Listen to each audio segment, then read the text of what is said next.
stingray right here. I don't know if you guys can see it. I'll zoom in. He's right here. You better see his fins. He's right here in the shallows.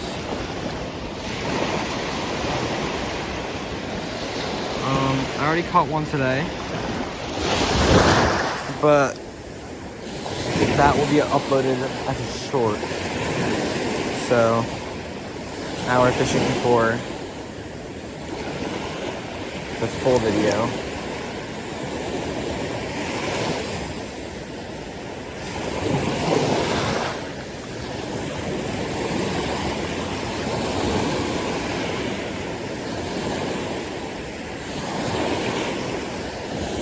Hey, he's still there.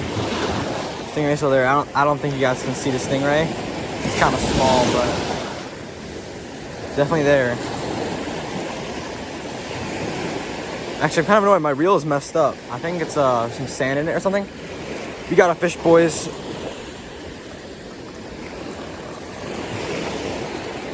My reel is actually selling right now, but we do have a fish. Nice fish, actually. Let's see it. Oh, nice little fluke. Okay. Alright. Here we go. Uh-oh. Might be gut hooked here. Let's see. Actually, I think we might be good. Actually, I'm going to get my pliers because he is kind of deeply hooked. Get back. Okay, so he wasn't hooked bad at all. He's good to go. I'm gonna get a quick release on him. He's probably about a foot. He's really small. Let's get a nice majestic release here. There he goes. He's on his merry way. See you, buddy. All right. I'm gonna get my rod and we'll get back in him. All right, so this channel is really new, so I'm really thankful to anyone who is liking or subscribing. The shorts I've been posting are getting a decent amount of views for a brand new channel, which I think is really cool. I'm really glad to be getting some decent views on my early videos, and I'm hoping this is no exception. I really want to grow this channel. I think it's really cool that a channel that I'm making just to document my fishing adventures can get views, and it's gonna be really cool. Y'all like and subscribe so I can so I'm motivated, you know, to make more videos and share my experience with you guys. I would like to start posting some tip videos and some guides to make stuff like rigs and that stuff. I think people would like that. And that kind of content is very popular on YouTube and, you know, these content platforms. Also, if you guys do not know, I do have a TikTok. I would recommend following that to get some more fishing content and support my growth. All right, let's try and catch some more fish here.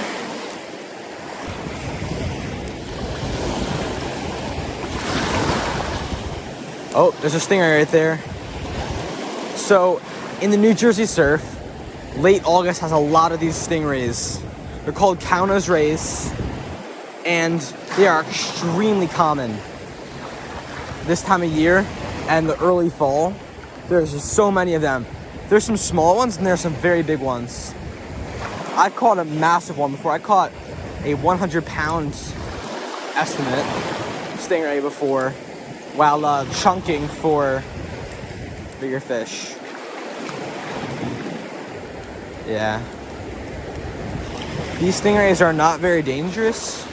They're pretty docile and would rather run away than sting you. But I'm pretty sure they do have stingers. They're called cow-nose rays. Yeah, they're really cool animals, actually. And if you just sit down and watch this ocean for 10 minutes, you'll see them. You'll see them sticking out their fins to the top of the water. And people mistake the big ones for sharks, the way they protrude their fins out of the surface. I think it's really interesting. All right, I'm gonna move a little bit farther because this hole, I'm trying to find out where exactly it is. So a good way to find the fluke in the surf like this is to watch the waves. See how they're crashing? Boom, right there. That's the hole right there. So you want to look at the waves. Most waves crash on the sandbar, and that indicates a shallower area. And the fluke like to hide, and even general fish like to hide in these smaller crevices that get deeper, where a lot of bait likes to move. So the fish will sit on the edge of these crevices and holes and wait for fish to come. And actually, this deeper section before the sandbar also holds fish. It's called the trough. And these are the main hot spots where we're gonna be catching fish. So you know, there aren't really that many fish sitting directly on the sandbar, but you have to look for the points in between. So what I do is I look for waves that crash and then stop crashing, like here. So if you watch, there's these small little waves that crash and they stop crashing because it's a deeper section. It's not deep enough for them to fully break. That's how you find the fish around here. This applies to pretty much all surf fishing, not just fluke. But fluke, being a bottom feeder, it's even more important to find the structure like this. Because this isn't like boat fishing where you're finding wrecks and big rock formations. You have to find the structure in the surf. So, low tide is particularly good to find the fluke spots because you can really see where the sandbar is. It's much more clearly defined than at high tide where everything's deep. So use your time, scout out your spots, really learn your spot. Don't just go to the spot one time. Go to the spot multiple times and even keep a fishing log. Keeping a fishing log is a great way to document patterns and strategies to help you catch more fish.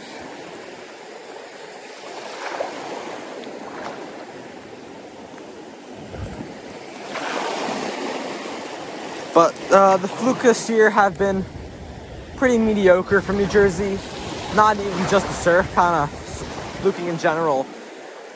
I mean, you can find big ones here and there, but especially from the surf, they're all really small. As you guys have seen. But a few weeks back, early August, late July, I was catching 10 fluke an hour from this beach in these holes. But the holes have shifted a lot since storms, which have really messed up the fishing here.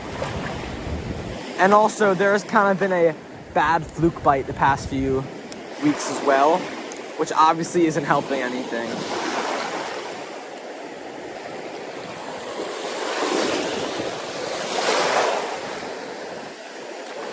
So yeah, I do plan on buying a new surf rod, particularly for striper, which obviously the fall run is coming up. I like to get a lot of fishing done. I have not been very successful with striper fishing in the past, but this is the year that everything changes. I have had a lot of success on boats, but I haven't had any in the surf. This is the year though. We're gonna catch them. I'm gonna get a new rod, bought a bunch of plugs and stuff. I'm gonna stay dedicated and go as much as I can. Hopefully we can get some bites, and I'm hoping I can record it and put the videos out there for you guys.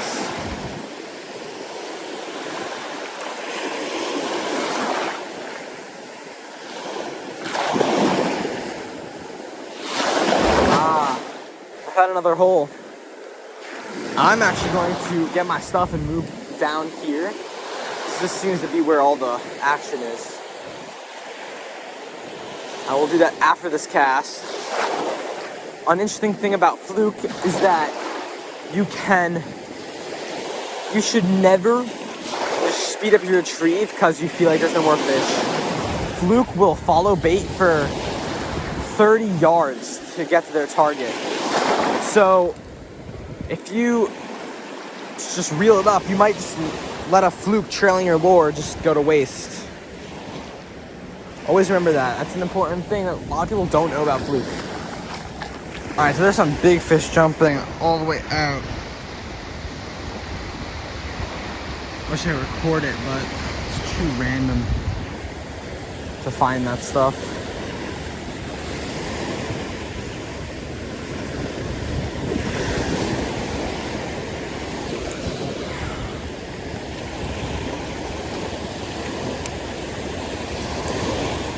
My guess is albacore. There's been a lot of albacore here recently. They're all too far out to catch, but could be blues too. It's definitely not striper though. There's no striper yet. The water is still super warm. Like the water's the warmest it's been all year, so.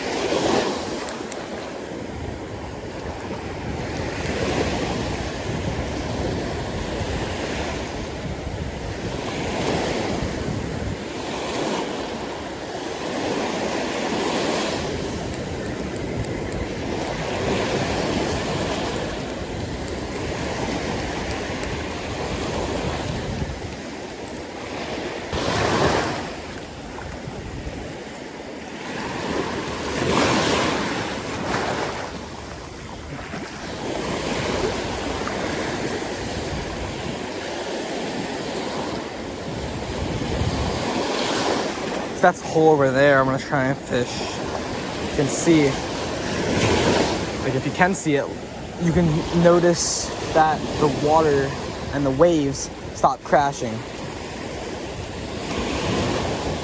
Wow, the waves around it are still kind of moving. You see that? I'll try and point it at it, but that's a clear indication of water change.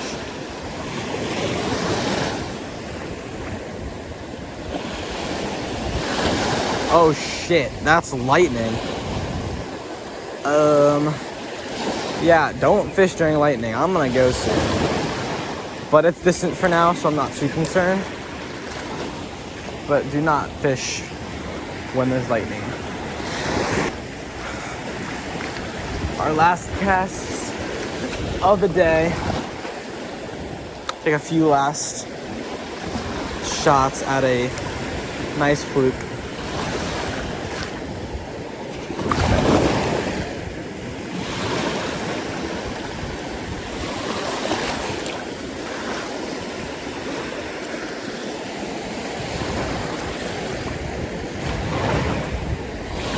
Oh my god, there's stingrays right here. They just washed up on the beach.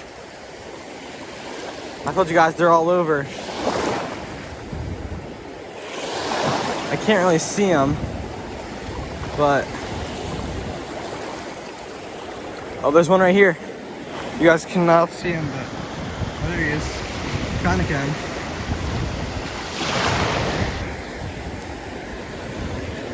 Oh, I think I got a fish. Let's see. Oh, I had a big hit though. No fish, big hit.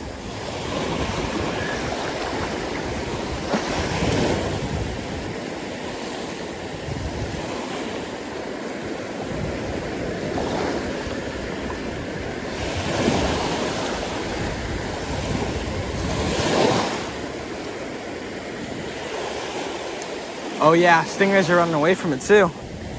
They're sitting right here. These guys are chill. Not gonna lie. I scared them with the weight. They do not like that.